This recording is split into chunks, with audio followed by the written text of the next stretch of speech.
Hello friend, welcome back to my channel Mommy's Timmy. তো দেখো, আমরা যাচ্ছিলাম চিনার পার্কে। তার মধ্যে যেতে যেতে দেখি রাস্তায় এতটা বৃষ্টি হয়েছে যে প্রচুর পরিমাণে জল জমে গেছে, গাড়িগুলো দেখতে পাচ্ছ। আর এদিকে দেখো, একটা গাড়ি পুরো জলের মধ্যে ডুবে গেছে। ওকে কত চেষ্টা করছে ওঠানোর, বাট উঠছে না। বাড়িটার ভিতরে ও জল জমে গেছে, বাইরেও জল, চেষ্টা করছে, উঠছে না। এদিকে গাছপালা, ঘরবাড়ি অনেকটাই বুড়ে গেছে। প্রতি বছর যখনই বৃষ্টি হয় হলদিরামটা অনেকটাই বুড়ে যায়। তোমরা যারা কলকাতাতে হলদিরামের দিকে থাকো তারা অবশ্যই জানো।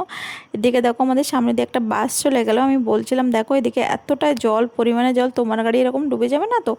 তো বললো না। তো চলো, দেখো রিলায়েন্স ডিজিটাল, ওটাও অনেকটাই ডুবে গেছে। তো হলদিরাম দিয়ে আমরা যাচ্ছিলাম চিনার পার্কে।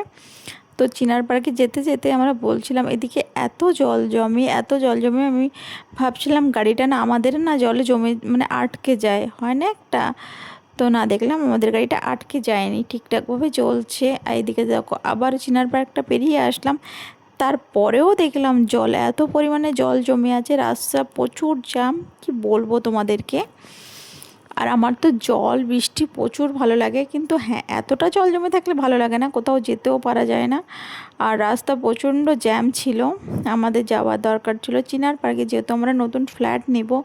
ফ্ল্যাট দেখতে যাচ্ছিলাম, আমাদের একটা নতুন ফ্ল্যাট দরকার রেন্টের। বাট দেখতে যাচ্ছিলাম, কিন্তু জল, এত পরিমাণে জল জমে আছে, কি বলবো। তো বাই, আজকের মতো এই পর্যন্ত। নেক্সট দেখা হবে অন্য কোনো ব্লগে। বাই।